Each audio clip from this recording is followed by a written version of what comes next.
Olá pessoal, eu sou o professor Ricardo Andreucci, eu sou procurador de Justiça do Ministério Público de São Paulo, onde eu já atuo há mais de 28 anos. Eu sou mestre, doutor e pós-doutor em Direito, sou professor universitário e professor de cursos preparatórios para ingresso nas carreiras jurídicas e OAB.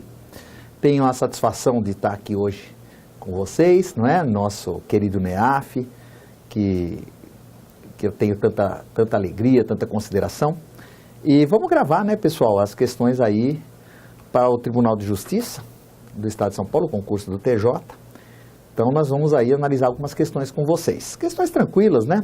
Aqui a VUNESP, sempre mais literal, de acordo com o Código Penal. Então aí o macete é sempre memorizar os artigos, não tem outra alternativa aqui, tá bom? Então vamos começar, pessoal, trabalhando com a primeira questão, que é do concurso de 2011, e ele diz aí, primeiro, o crime de falsidade ideológica, presentes os demais elementos legais, falsidade ideológica 299, né? Apenas se configura se. E aí é para pôr verdadeiro ou falso depois de cada assertiva. Apenas se configura se o documento é público, não havendo crime se o documento é particular. Não, bobagem, pessoal. Falsidade ideológica é de documento público ou particular. Não é falsa. 2. Ocorre a inserção, né? Só se configura se ocorre a inserção de declaração falsa, não havendo crime se ocorre a omissão de declaração verdadeira relevante. Então, são 3 verbos. Inserir, fazer inserir e omitir. Esses são os verbos do 299. Então, omitir também é crime. Omitir declaração que deveria constar do documento também é crime, portanto, ele põe não havendo crime se ocorre a omissão de declaração verdadeira, está falsa, está errado. E também o crime de falsidade ideológica somente se configura se o agente é funcionário público, não havendo crime se a conduta é praticada por particular. Nada a ver, né, pessoal? Tá? Então, falsas 3, tá? Mas vamos ver a lei, né? Está lá o 299, falsidade ideológica, omitir em documento público ou particular declaração que dele devia constar ou nele inserir ou fazer inserir. Então, o omitir já está aí. O documento público particular já está aí. Inserir ou fazer inserir declaração falsa ou diversa da que deveria ser escrita, tá, pessoal? Com o fim de quê? Não pode esquecer da finalidade, né? Porque pode cair na sua prova. Prejudicar direito, criar obrigação ou alterar a verdade sobre fato juridicamente relevante, tá? E aí tem a pena, né? Se o documento for público, a reclusão é de 1 a 5. Se o documento é particular, a reclusão de 1 a 3 e sempre acumulado com multa. Parágrafo único, se o agente é funcionário público e comete o crime prevalecendo-se do cargo, ou se a falsificação ou alteração é de assentamento de registro civil, aumenta-se a pena de 6ª parte, de 1/6. Tudo bem? Tranquila essa questão. Então, todas são falsas, letra A. Tudo bem? Vamos virar? Bom, então vamos. No que concerne aos crimes de peculato culposo, peculato mediante erro de outrem e concussão, a reparação do dano que precede a sentença irrecorrível, reparação do dano que precede a sentença irrecorrível, traz que consequência? Pessoal, bom, a reparação do dano antes da sentença irrecorrível extingue a punibilidade só no peculato culposo. Só no peculato culposo, tá? É que há extinção de punibilidade se há reparação do dano antes da sentença recorrível, só. Nos demais, não. Nos demais, o máximo que nós teríamos aí, não é? Seria ou um arrependimento posterior, ou, eventualmente, uma atenuante genérica. Tá? Mas vamos dar uma olhada. Artigo 312, peculato culposo. Se o funcionário concorre culposamente para o crime de outrem, peculato culposo, detenção de 3 meses a 1 ano. Se há reparação do dano antes da sentença irrecorrível, extingue-se a punibilidade. Se for depois, reduz de metade a pena só, pessoal, porque isso não tem no caso do peculato mediante erro de outrem, que é o 313, que é o apropriar-se de dinheiro ou qualquer utilidade que no exercício do cargo recebeu por erro de outrem, não tem possibilidade de extinção de punibilidade aqui pela reparação do dano e nem tampouco na concussão. Não tem, tá?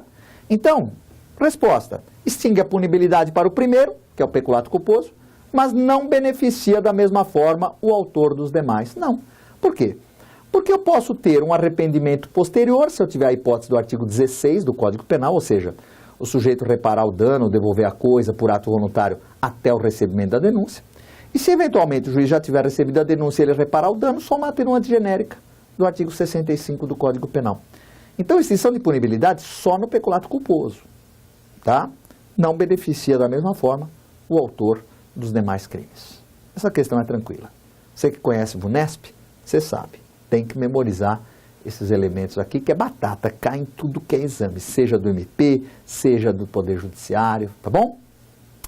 Terceiro, a pena do crime de corrupção passiva, 317, é aumentada se o funcionário público, em consequência da vantagem ou promessa de vantagem, infringe dever funcional, fazendo o quê? Retardando ou deixando de praticar qualquer ato de ofício, praticando qualquer ato de ofício, ou de forma intencional ou premeditada, não é? Então, o que é? Vamos dar uma olhadinha na lei. Corrupção passiva, solicitar ou receber, para si ou para outra, indireta ou indiretamente, ainda que fora da função antes de assumi-la, mas em razão dela, vantagem indevida, ou aceitar promessa de tal vantagem. Reclusão de 2 a 12 anos e multa, essa é a pena. Corrupção passiva, a pena aumentada de 1/3, se em consequência, olha que interessante, se em consequência da vantagem ou promessa, o funcionário retarda ou deixa de praticar qualquer ato de ofício, ou o pratica infringindo o dever funcional. Então, só a 1 e a 2 é que estão certas, né? Por quê? Retardando ou deixando de praticar qualquer ato de ofício, ou praticando qualquer ato de ofício com violação de dever funcional. Tá certo, pessoal? Porque ele já põe uma infração do dever funcional ali no enunciado da questão. Então, só a 1 e a 2 estão corretas. É correto que se afirma apenas em 1 e 2, porque 3 não, de forma intencional e premeditada. Nada a ver, porque o crime é doloso mesmo. Tá certo? Então, essa questão também é extremamente fácil. 4, essa é trabalhosa, né? É VUNESP, mas é trabalhosa, pessoal. É só para te assustar, tranquila de tudo. Considere as seguintes assertivas no que pertine aos crimes praticados por particular contra a administração em geral. E assinale a alternativa que corresponde ao regramento estabelecido pelo texto do Código Penal. Perfeito. Somente comete crime de resistência aquele que age com violência ou ameaça. Será que está certo ou não? O que é que você acha? Já já a gente vai ver o 329. Quem desobedece à ordem ilegal de funcionário público não comete o crime de desobediência. Já já nós vamos ver o 330. Apenas se configura o crime de desacato se a ação for praticada contra funcionário no exercício da função ou em razão dela, 331. Tudo muito tranquilo, por isso você tem que memorizar os crimes contra a administração. Vamos para o 329. Opor-se à execução de ato legal mediante violência ou ameaça. Matou. Na resistência tem que ter violência ou ameaça. Se não tiver, não é resistência. Tá? 330. Desobedecer à ordem legal de funcionário público. Se a ordem for ilegal, não precisa obedecer. Aliás, não deve nem obedecer. Não é desobediência. E o desacato, desacatar funcionário público no exercício da função é razão dela, precisa, porque senão não é crime de desacato, pode ser eventualmente um crime contra a honra. Tá? Então, pessoal, todas as assertivas são corretas. Tá? Somente comete crime de resistência aquele que age com violência ou ameaça. Sim, porque se não tiver violência ou ameaça, não é resistência. Quem desobedece à ordem ilegal de funcionário público não comete crime de desobediência, perfeito, porque tem que desobedecer a ordem legal.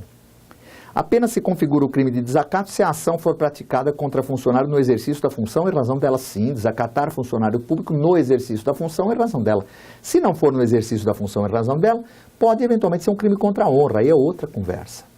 Tá bom? Todas as assertivas estão corretas. Veja aqui, coisinha tranquila, né? Tá? Tenho certeza que você vai acertar tudo na sua prova. Gabarita penal, hein? Aliás, é tradição aqui no NEAF que o pessoal gabarita penal. 5. Imagine que um advogado solicite, aí já está dando a dica, já solicitar, pessoal, é verbo de alguns crimes, né? Solicite dinheiro de seu cliente, deixando claro que mediante o pagamento do valor, procurará uma testemunha do processo a fim de influenciá-la a prestar um depoimento mais favorável à pretensão de seu cliente. Além disso, o advogado insinua que a quantia será repartida com a testemunha. O advogado recebe o dinheiro, mas engana o seu cliente e não procura testemunha. Nesse caso, ele cometeu o quê? Corrupção passiva, usurpação de função pública, exploração de prestígio, corrupção ativa ou nenhum crime? Bom, algum crime ele cometeu. Qual? Vamos dar uma olhada. Exploração de prestígio. Solicitar ou receber dinheiro ou qualquer utilidade a pretexto de influir em juiz, jurado ou órgão do Ministério Público funcionário da justiça, perito, tradutor, intérprete ou testemunha, é o número 8 aí, a testemunha.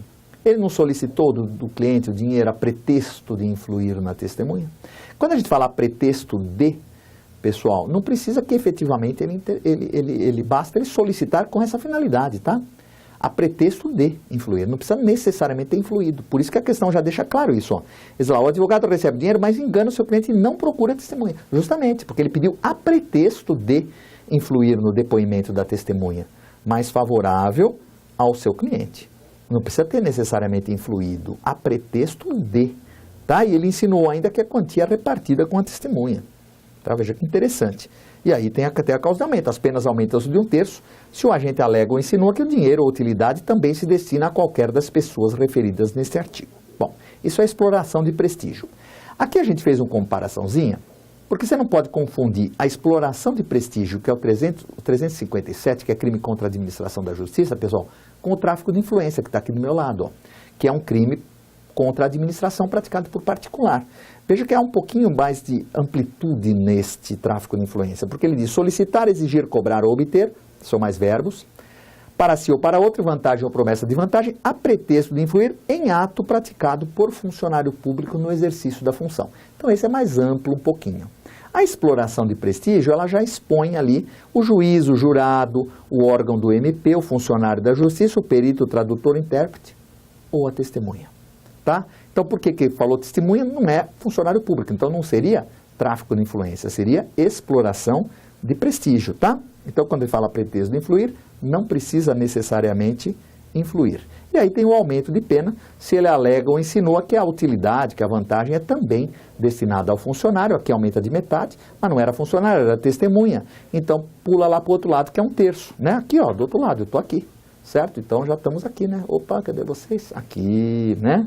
Então está aqui, as penas aumentam de 1/3 se o agente alega ou insinua que o dinheiro ou utilidade também se destina a qualquer das pessoas referidas neste artigo.